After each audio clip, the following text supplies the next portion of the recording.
day po sa lahat ng nanonood kay Subic Truck TV.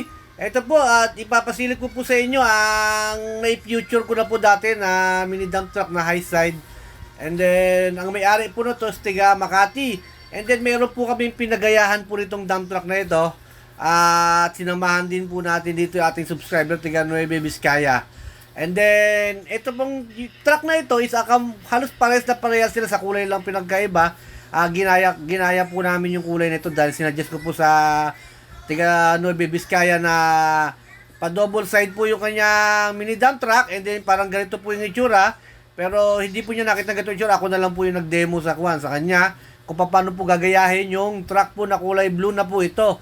And then ipapasilip ko po sa inyo yung ipo-pull out ng tiga Nueva Vizcaya na mini dump truck din. Halos kaparehas na parehas, kulay lang po ang pinagkaiba. And then, kasunod po ng video po na ito, ang ipapakita ko po sa inyo. Sir, ito po yung truck nyo dati. Pasensya na po, in-upload ko ulit. Pero pinagayahan lang po ng isang subscriber natin na tiga Nueva Vizcaya. Ipapasilip ko lang po. At look alike po silang dalawa. Pares na pares po. And then, ito po yung taga Nueva Vizcaya truck na canter din po na mini dump truck. Ayan, canter din. Ito po yung kanila, ito po yung ginaya na kulay blue. Ginaya namin sa kulay blue po ito. Ito po yung sir, yung may-ari. Medyo hindi ko na picture si sir sa vlog ko. Medyo nagmamadali po yung dealer. Ayan po, kaparehas na kaparehas. Tingnan mo yung high side niya. Parehas na parehas po silang dalawa. Ayan, parehas po silang canter.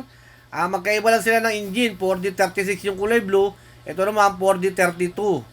Ayan, nakita nyo naman, parehas na walang pinagkaiba. Ayan po, at itataas po ni sir yung kanyang dunbox po ng kanyang mini dump. Ayan, kita nyo naman, oh. Press na press, sariwan-sariwa. Alam nyo naman si Subic Truck TV. Binantayan ko po itong paggawa ng truck na ito. Dahil binili ni sir na pakitignan mo, baka may mga kulang. Hindi, kada punta ko ng Subic at binatitignan ko po itong truck na to habang ginagawa. Ayan, kita nyo naman, oh. Pinabantayan po natin ito sa kanila. Sa mga gumagawa, lagi ko pong inaabiso. Ayan po si sir, yung naka white color na tiga Nueva Vizcaya. At hindi ko lang gano'n na future si sir, gawa nang nagmamadali na po sila.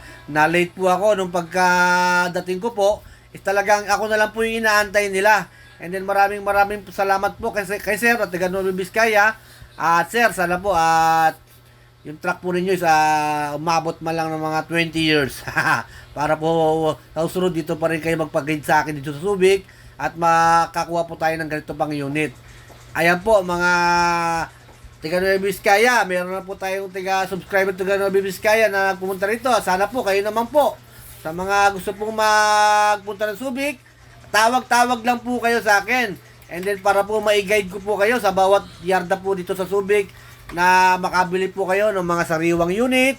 And then, kung gusto nyo pong katulad ng ganitong unit na pina-high side po natin ng kaunti, and then, pwede naman po. Ayan po, finally po, pull out na po yung truck nila sir sa papunta pong Nueva Vizcaya. And then, hindi ko lang talaga na, si sir, nagmamadali po yung sila't makauwi na.